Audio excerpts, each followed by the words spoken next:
So, hello everyone. My name is Miss Diane. I work with the students from the RFK campus. I'm a college counselor working with the 11th and 12th grade students there.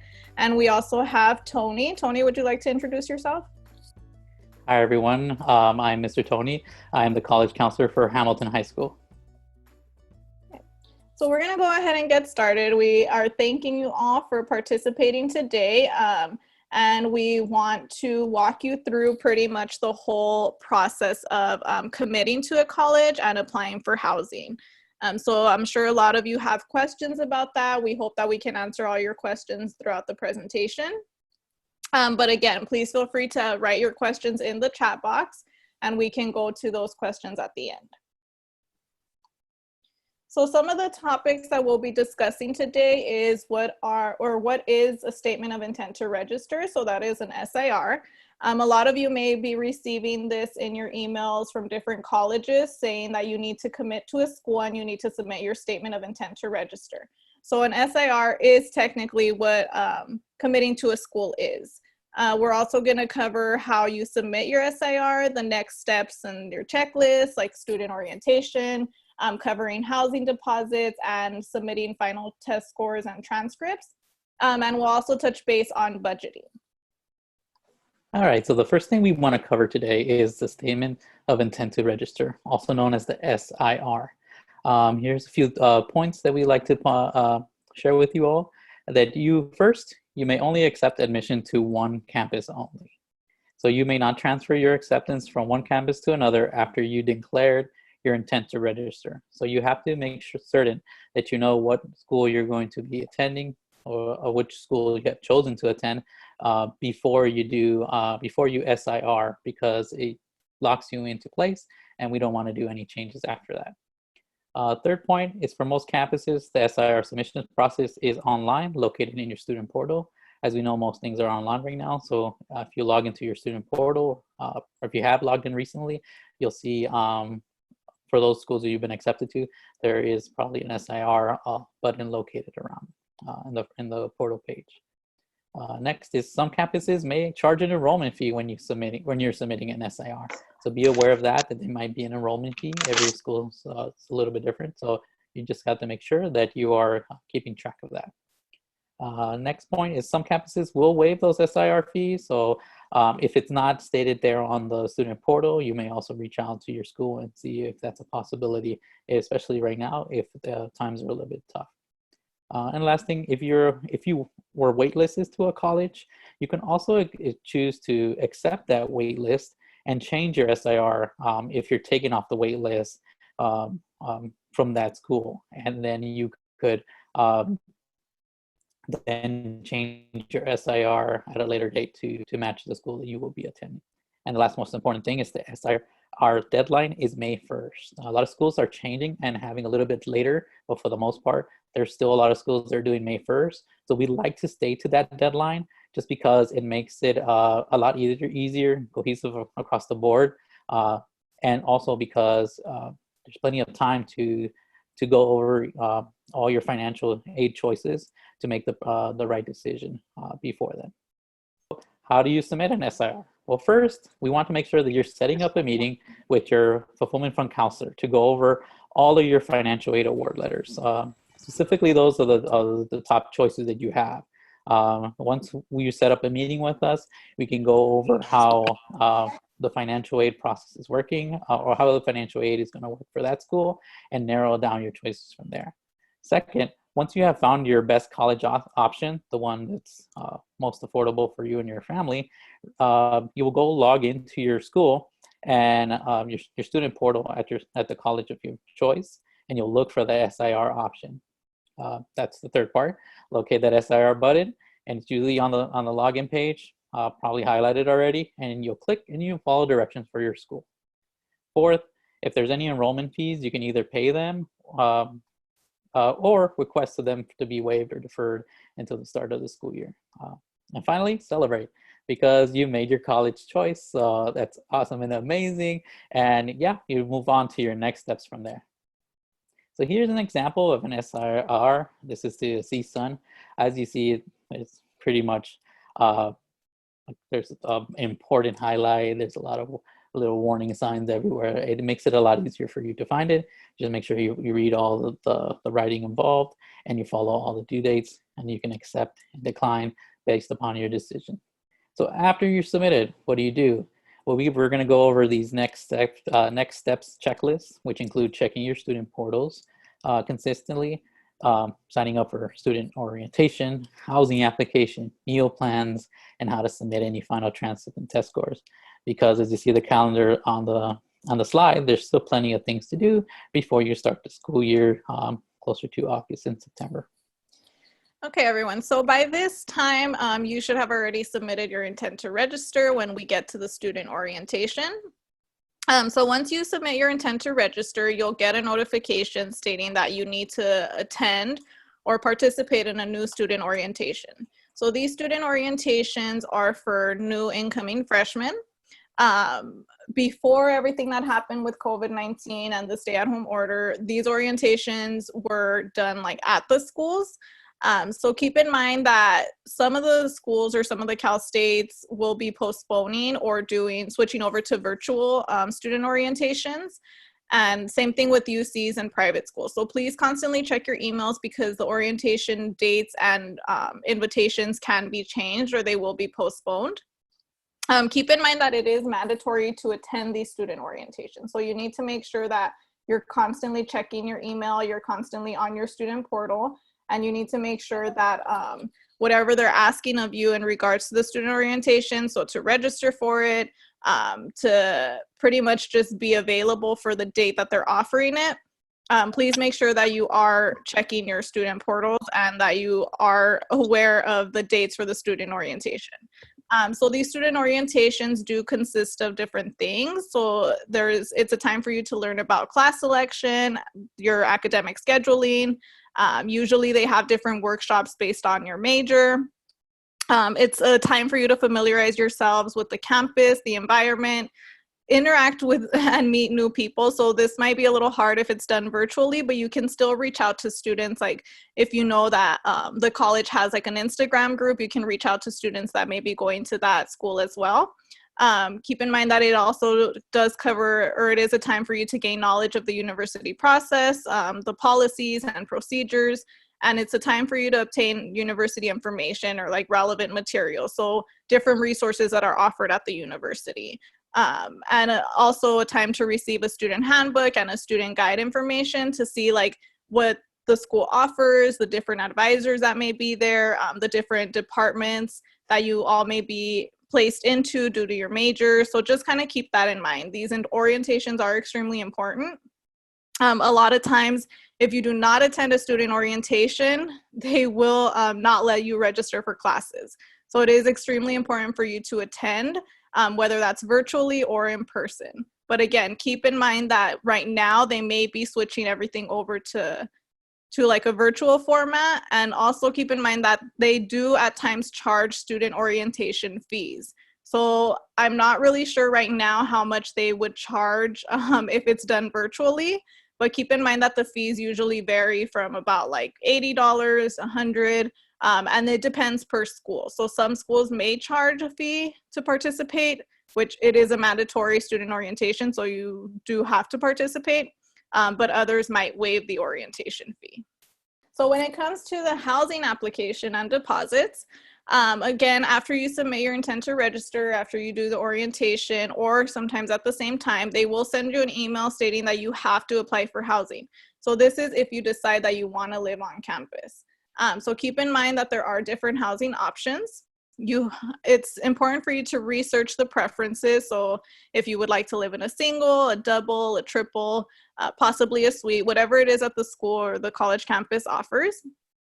And students nowadays can do virtual tours of dorm rooms on YouTube or campus housing websites. A lot of the colleges are switching over to virtual tours, so you can always take advantage of that. It's important for you to research the different meal plans before you start the housing application, so you have an idea of how much the meal plans cost, what the meal plans offer. So there's sometimes a 55-day meal plan, a 5-day, 7-day meal plans, and make sure that you complete the housing application by filling out a survey. So these housing applications do have surveys that you do need to complete. And this is more for them to figure out what your preference would be. So if you want to live on a co-ed floor, if you want to live with different genders on the same floor, if you want to have like a study lounge, or what your study habits are. A lot of times some students are morning people and other students are night owls, so they like to stay up late at night and study.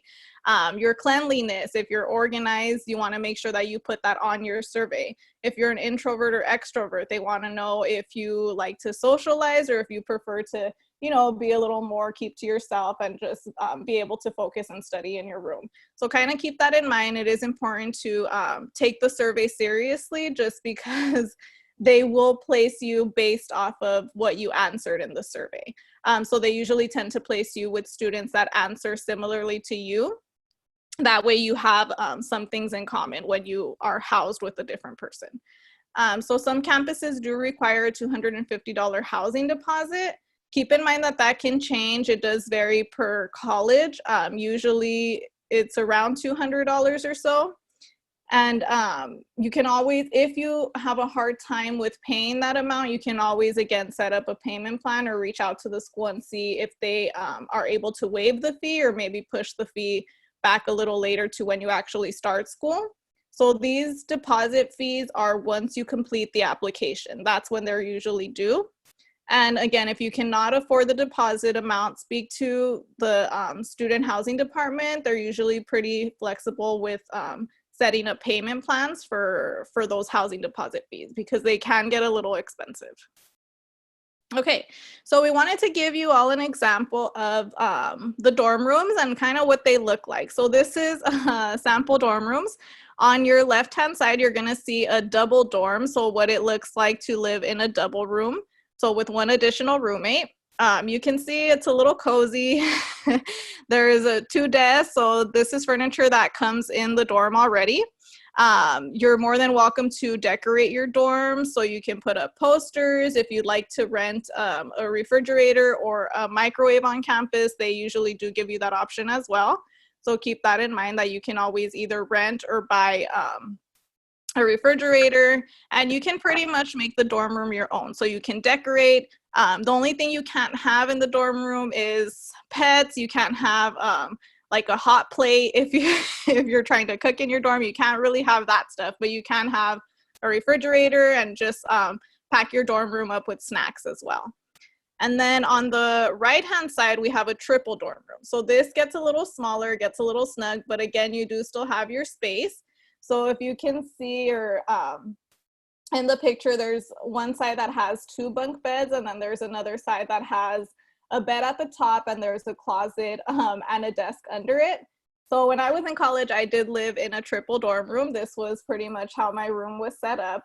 A lot of times I didn't spend a lot of time studying in my dorm. It was more of like to sleep, to you know, relax, have some downtime. But a lot of times I was in the library, and the same thing with my roommates. So don't feel like you won't have a place to escape. There's going to be a lot of places on campus that you can explore. Just keep in mind that some dorm rooms can get a little cozy, but it does depend on affordability, and if that's something that, you know, you're concerned about when it comes to being able to afford living on campus. Just keep in mind that you do have different dorm options at times. So an additional reminder, please make sure that you are constantly checking your student portals. This is extremely important. If you haven't already, you should create a student portal. So this is kind of a guide to kind of walk you through what a portal will look like, and pretty much like how you can find things on it. So an example would be of UC Santa Cruz. So keep in mind that some portals look a little different on their main page, but a lot of them, once you go to the student center, they do look somewhat similar. So you'll have a to-do list on your right-hand side. On your left-hand side, you'll have the financial aid, your class schedule. So this is where you will start registering for your classes. You're going to use your student center and your student portal. So just keep that in mind. This is a way to kind of navigate through it, make sure that you're constantly checking it. Also keep in mind that the housing application is usually offered through a different portal. So once you submit your intent to register, they will send you a housing link to apply for housing. So this main portal, your college student portal, mainly focuses on like your financial aid and if there's anything on your to-do list that you need to do. So now we're gonna go ahead and talk about placement exams. So some schools or some colleges do have or will require you to take an online placement exam depending on your major. These exams do consist of writing, mathematics, and you can find more information on these exams on your student portal. So again, going back to the example of what the college portal looks like, if you go onto your to-do list, here on the right-hand side, this is an example of it. You can see that there is an undergraduate admissions for one of the item lists, and it says, based on your major, complete the ALEX placement math assessment. So this is a math assessment that one of the Cal States is asking for. So again, this is an example, but if you see something like this that's very similar, it can be similar to what they're asking of you on your student portal, please make sure that you do take that placement exam. So another important thing to know is that the UCs have canceled their writing placement exams, which usually take place in May. And make sure to check your emails because right now everything is still kind of up in the air. They haven't fully said what they're planning on doing about the placements. Chances are that they might take like your grades or what grade you have currently and what final grade you end up with and place you based off of that grade in your English and math course. So another important thing, as we're talking about grades and taking placements, it's really, really important for you to maintain your grades. So you must pass all your senior year classes with a C or better. Some schools, depending on the school that you commit to, you may have to maintain a higher grade than a C in your classes. So if you do not pass your classes, keep in mind that the college can take away your admission. Which is something that we don't want. So we want to make sure, especially now since you are all, doing remote classes, doing a lot of virtual learning, we want to make sure that you all are still maintaining your grades. It is still extremely important. So make sure that you're following up with your teachers online, turning in assignments on time, and pretty much just reaching out to your teachers and asking any questions if you are somewhat concerned about your grade. So if your college requests that you submit your final transcripts and test scores, what you need to do is log into your college student portal and locate where to submit your final transcripts and test scores. Then you just follow directions and upload any files that need to be uploaded. Usually school counselors also submit that information, but if your college is requesting that, make sure that you're following up with that as well. And usually you can see a lot of this stuff also on your to-do list that are located on your college portals. Once you upload your final transcript and test scores, you should be able to get, and you should be getting an email saying that upload was successful, just to make sure that they have received all those files. And the last thing we want to cover is something that's very important as well, and that's budgeting. Starting off at college can be expensive for most families, whether that's you moving into a dorm room or just purchasing essential stuff like books and other supplies. So we want to make sure that you're starting to save now. So it's very important that you, if you don't have a bank account, to open one of the free college savings accounts that are available at certain banks, because it's very important to save money, but also have an account that you can link with direct deposit to your school in case of there's any refunds that go back to you and you have access to that money. Second tip that we give is if you have a birthday coming up or some sort of celebration, ask for gift cards in place of other gifts. The gift cards you can use like Amazon and Target. Amazon because you can rent books online there or buy used books. So that's always pretty helpful. So digital money can be clutch when it comes to buying like small things for college. And the last thing is start cutting back, making sure that you're not spending on things that probably are not a necessity right now. So go ahead and make yourself a nice little budget list. And if you need help with that, reach out to one of us, your counselors, and we can help you make a list of important items that you might be needing for college and how to save up for that. And just final thoughts. It's important to just have a calendar on your phone with or one that maybe like a giant one that you can put up on your wall where you can track all these deadlines that will be coming up. And you want to make sure you're completing a lot of these items on time. So it's nice to have a visual representation of these items. And then once you're done with them, you can slash them and write complete. We don't want you to wait till the last day because some of these things like housing are first come, first serve. So we want to make sure that you're ahead of the game. And last, make sure you reach out to us, your fulfillment fund counselors, for any assistance or any questions.